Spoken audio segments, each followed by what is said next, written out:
స్థానిక కాకినాడ రోడ్డులో గల ఎన్టీఆర్ స్మారక మందిరం వద్ద ప్రతి సోమవారం తెలుగుదేశం పార్టీ ఆధ్వర్యంలో అన్నా క్యాంటీన్ ఏర్పాటు చేసి పేదలకు అన్నదానం నిర్వహిస్తున్నారు. ఎన్నికల కూడా అమల్లోకి వచ్చిన తర్వాత అన్నా క్యాంటీన్ నిలుపుదల చేయమని ఎన్నికల కమిషన్ ఆదేశించడంతో తాత్కాలికంగా నిలుపుదల చేయడం జరిగింది. మళ్లీ జూన్ 17 సోమవారం అన్నా క్యాంటీన్ జగ్గంపేట శాసనసభ్యులు జ్యోతుల నెహ్రూ ఆదేశాలతో ఇప్పుడు ప్రారంభించారు. ఈ వారం అన్నా క్యాంటీన్ కు సహాయం అందించిన దాత జగ్గంపేట రుచి హోటల్స్ అధినేత నాగేంద్ర చౌదరి ఆర్థిక సహకారంతో ఏర్పాటు చేయడం జరిగింది. ఈ అన్నా క్యాంటీన్ ప్రారంభించి పేదలకు అన్నదానం నిర్వహించిన కాకినాడ జిల్లా టీడీపీ అధ్యక్షులు జ్యోతుల నవీన్ ఈ సందర్భంగా ఆయన మాట్లాడారు. పేదలకు పట్టెడు అన్నం పెట్టిన నాడే దేశానికి స్వాతంత్ర్యం వచ్చిన రోజు అని అన్న నందమూరి తారక రామారావు గారు అన్న మాటని స్ఫూర్తిగా తీసుకుని ఈ అన్న క్యాంటీన్ గత టీడీపీ ప్రభుత్వంలో చంద్రబాబు ఏర్పాటు చేయడం జరిగిందని, కానీ గత ప్రభుత్వం వైసీపీ ప్రభుత్వం అన్న క్యాంటీన్లు రద్దు చేసిందని, మళ్లీ ఇప్పుడు చంద్రబాబు ముఖ్యమంత్రి అయిన తర్వాత 5 సంతకాల్లో ఒక సంతకం చేసి అన్న క్యాంటీన్ పునరుద్ధరణ చేయడం జరిగిందని, టీడీపీ ప్రభుత్వం అన్న క్యాంటీన్ జగ్గంపేటలో ఏర్పాటు చేసే వరకు దాతల సహకారంతో ప్రతి సోమవారం ఇక్కడ నిర్వహించడం జరుగుతుందని తెలిపారు.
ఎలా తీసావు మొత్తం బ్యాచ్ ని?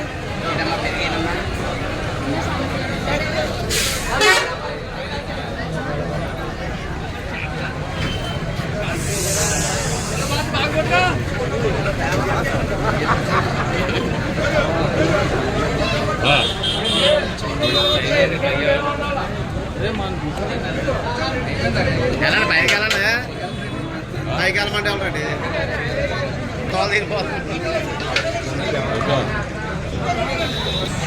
నాగేశ్వర గారి కూడా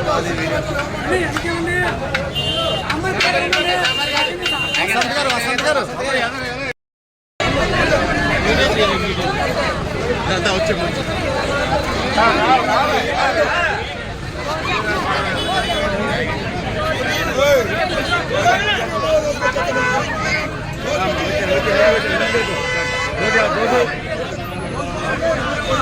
అలా ముందుకెళ్ళిపోండి.